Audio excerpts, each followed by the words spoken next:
नमस्कार दोस्तों, आज आप देखेंगे राजस्थान की ताजा और बड़ी अपडेट्स। तो आइए जानते हैं। राजस्थान में 76 नई नगरपालिकाओं का गठन। राजस्थान में नगरीय विकास को गति देने के लिए राज्य सरकार ने बड़ा फैसला लिया है। प्रदेश में 76 नई नगरपालिकाओं के गठन को मंजूरी दे दी गई। इसके साथ ही राज्य में नगरीय निकायों की संख्या 309 से बढ़कर 385 हो गई है। नई नगरपालिकाओं के संचालन और प्रशासनिक व्यवस्था को मजबूत बनाने के लिए स्वायत्त शासन विभाग में 684 नए पद भी सृजित किए गए हैं। पिछले 3 सालों में विभाग में पहली बार भर्ती की मंजूरी मिली है, जबकि इतनी बड़ी संख्या में पदों का सृजन पिछले 15 सालों में पहली बार हुआ है।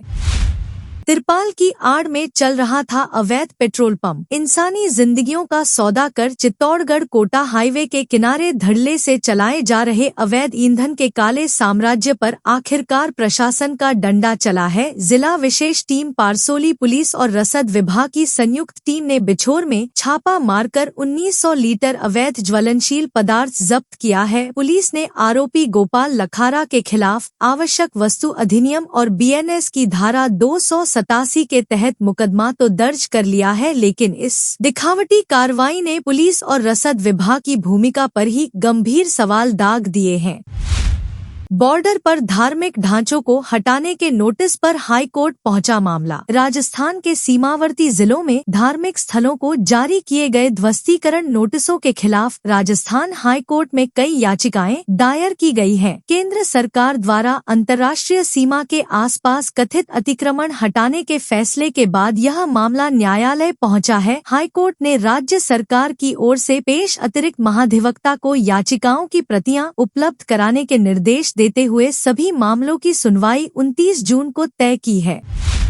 कब सामने आएगा प्रसूताओं की मौत का सच? कोटा, जोधपुर, बीकानेर, नागौर, डीडवाना में प्रसूताओं की अचानक हुई मौतों ने प्रदेश को झकझोर दिया है। प्रसूताओं की मौत इसलिए ज्यादा चिंताजनक है क्योंकि इन मौतों की वजह अब तक सामने नहीं आई है। वहीं जहां कहीं भी प्रसूताओं की मौतें हुई हैं, वहां किसी न किसी दवा के बैच में कोई खराबी जरूर मिल रही है। ऐसे में लोगों के जहन में यह डर पनप रहा है कि प्रसूताओं की मौतों का सिलसिला कहीं और ज्यादा तो नहीं बढ़ जाएगा। प्रसूताओं की मौतें सिर्फ आंकड़ा नहीं है। सवाल यह है कि प्रसूताओं के वार्डों में आखिर ऐसा क्या हो रहा है जिसका जवाब अभी तक किसी के पास नहीं है।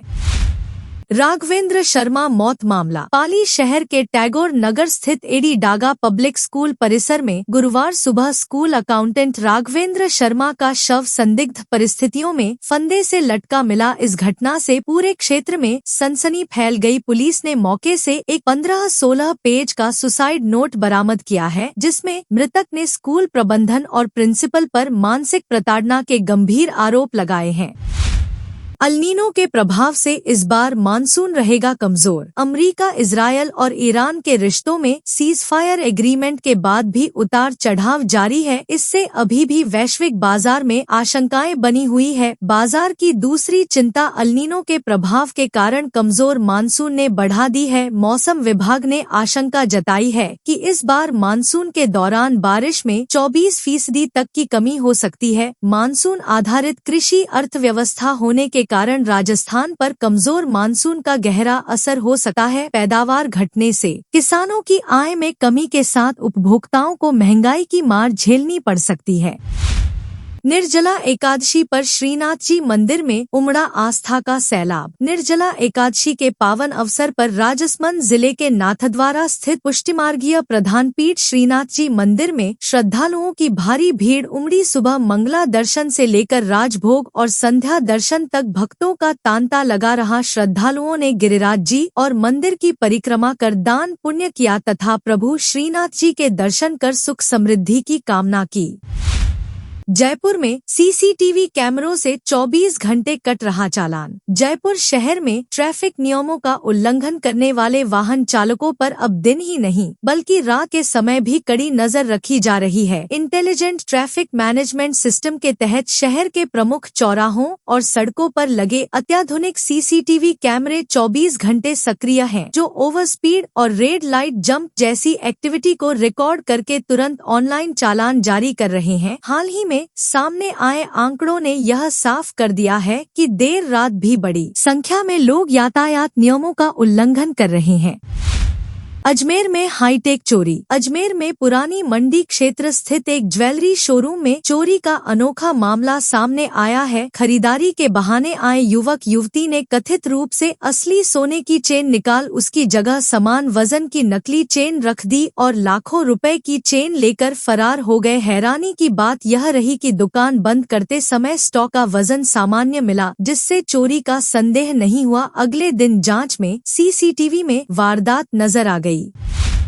उदयपुर को मिलेगी 10 डबल डेकर बसों की सौगात। झीलों की नगरी उदयपुर में आने वाले सैलानियों को जल्द ही एक नया और आरामदायक अनुभव मिलने वाला है। राज्य सरकार की बजट घोषणा के तहत शहर को जल्द ही 10 डबल डेकरी बसें मिलने वाली हैं। पर्यावरण अनुकूल ये बसें शहर की अन्य बसों से अलग होंगी और इनका संचालन मुख्य रूप से केवल प्रमुख पर्यटन स्थलों के लिए ही किया जाएगा। राज्य सरकार ने उदयपुर के लिए बजट में 50 डबल डेकरी बसों की घोषणा की थी। ये थी राजस्थान की ताजा और बड़ी अपडेट्स। आप इस वीडियो को कौन से जिले से देख रहे हो, हमें कमेंट में बताइए।